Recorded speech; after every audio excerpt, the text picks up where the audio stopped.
ba sai ka yi kankan ba dauniya maka. To kai yanzu a tunaninka in ka lissafa tsarin a 2023 din kai kana ganin shi wancan mai kama da jariri wanda ake daga yaro shi ma a daga shi, a kwantar da yaro shi ma a kwantar, ai wa yaro nafkin shi ma ai masa, to wannan abu zai iya tabukawa kai kake gani mutane mahaukata ne za su zabe shi. Shi kuma wannan da ike ganin karansa ya kai tsaiko har muke sauraron izo ma a hada tafiya, a hada karfi da karfe, ike ganin ya isa. To idan ya isa shi ma sai ya zo mu buga. Duk mutanen nasa bai san sun kewaye sun dawo gindin Atikun ba. Turakin Adamawa ne anan, wazirin Adamawa Atiku Abubakar, me ya kawo shi wannan lungu? Ko da yake dama an ce yana bi lungu da sako don ya taimaka wa al'umma. To alhamdulillah ni ko bara in je in taro jama'a. Billahi lazi bara in je in taro jama'a. Ce ga wazirin Adamawa ya zo. Turakin Adamawa zo gari, turakin Adamawa zo gari.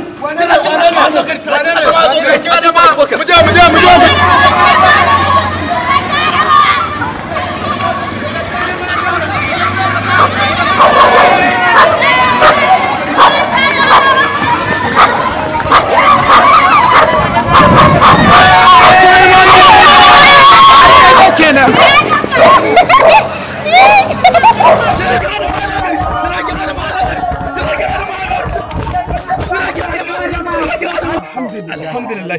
Me ya faru ne? Abin da ya faru turaki a garin nan, wahalar da muke sha a Najeriya da halin haƙulayi, babu tsaro, ga yunwa za ta karmu, ga shinkafa sai ƙara wuta take, ga man fetur, ga mun rasa ina za mu yi, da an gaya mana ƙarya da ƙarairayi a kanka. Ashe kai ne yancin mu, kai ne nasarar mu, kai ne alkhairin mu, muka je muka bi da na sani. To oho, rayin sani ai ya fi dare duhu. Da mun sani kuma wallahi tallahi ba mu da mafita. Ba mu da mafita in ba kai baran kai dade. Isa kaga mun mu ai wannan din mu menene ake cewa kayan mu ya dinke a gindin ka ba. Mu da man ba mu da mafita in ba mu ganka ba. Kuma alhamdulillah. Koya ni in zama ka ba wallahi. Waziri an ce duk wanda ya ganka ko baki aka yi masa ya riga ya warke wallahi. Alhamdulillah. Kasa kai take nema.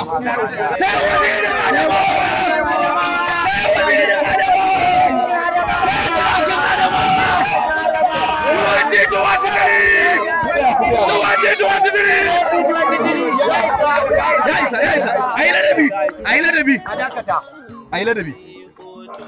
Idan na fahimci kalamanku kuna ganin ni ne Atiku kasa. Kama ce ba ni bane. Ba ni bane. Ni ba Atiku bane. Ni ba Atiku bane. Kamar yadda na ji kuna faɗar wazirin Adamawa wahala ta ishe ku, an muku ƙarya, an muku menene, yanzu kuna neman hanyar mafita. Ki isa ma ka gamu da gudu. To yanzu maganar da nake so in yi da ku, kayan ku ya tsinke a gindin ka. Alhamdulillah. Wanda ba a so ya wuce nan. Domin Kenan kuma ni ba Atiku ba. Amma ina tare da mutumin da yake jikin Atiku wanda shine sarkin yaƙi. Alhamdulillah. Wannan wa kenan? Alhaji Faizu Aminu dan yaya. Sarkin yaƙi turakin Adamawa. Wai shugaban ƙungiyar Atiku namu Women Chapter Group. Na san magana.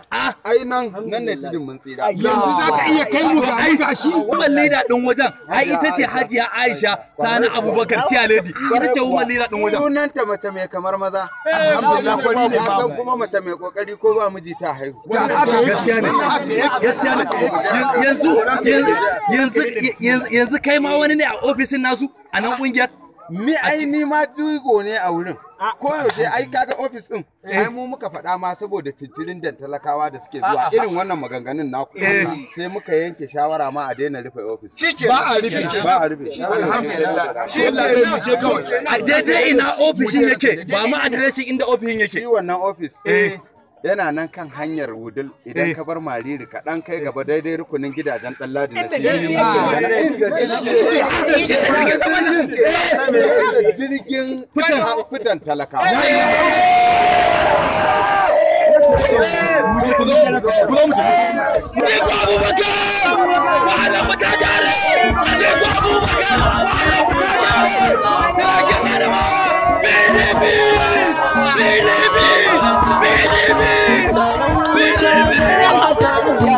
Baby, sarauta ne a gangare